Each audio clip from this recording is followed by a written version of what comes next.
तो रुद्र शिवा तनुर घोरा पाप काशीनी तयान शतवा संत मयागिरी संत भिषाक्षी अहम रुद्राय नमः। ગુજરાતનું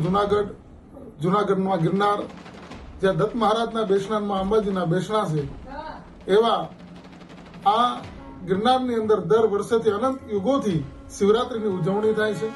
શિવરાત્રીનો મહોત્સવ ઉજવાય છે જ્યાં ભજન ભોજન અને ભક્તિનો ત્રિવેણી સંગમ થાય છે અને હજારો ને લાખોની સંખ્યાની અંદર શ્રદ્ધાળુઓ આવી અને આ 5 દિવસનો મેળો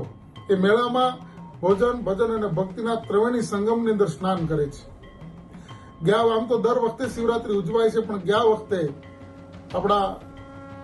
ગુજરાત સરકારમાંથી હર્ષભાઈ સંઘવી સાહેબ અને બધા જ જ્યારે સંગઠનના લોકો ગઈ શિવરાત્રીમાં આવ્યા ત્યારે પરમ પૂજ્ય અમારા ગુરુદેવ શ્રી હરિગીરીજી મહારાજ તેમજ અમારા ગિરનાર મંડળના અધ્યક્ષ અને સંત શિરોમણી એવા પૂજ્ય ઇન્દ્રભારતી બાપુ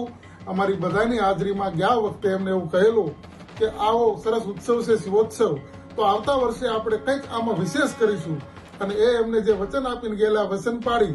અને આ વખતે જે શિવરાત્રીનો મેળો થવા જઈ રહ્યો છે એ મિની કુંભ તરીકે ઓળખાશે। કારણ કે કુંભની જેમ જ અહીંયા જે ત્રિવેણી સંગમનું સ્નાન તો છે જ, ભોજન અને ભક્તિનું સાથે સાથે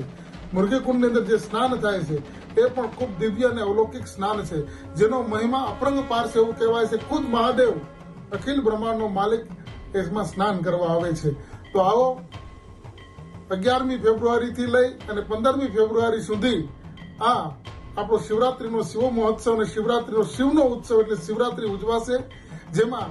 આપણા ગુજરાતની સરકાર પૂરેપૂરી જહેમત અને મહેનત ઉઠાવી રહી છે। સાથે મળી અને આ વર્ષનો જે શિવરાત્રીનો મેળો છે વિશેષ પ્રકારે શિવોત્સવ બની રહે એ માટે સાધુ સંતો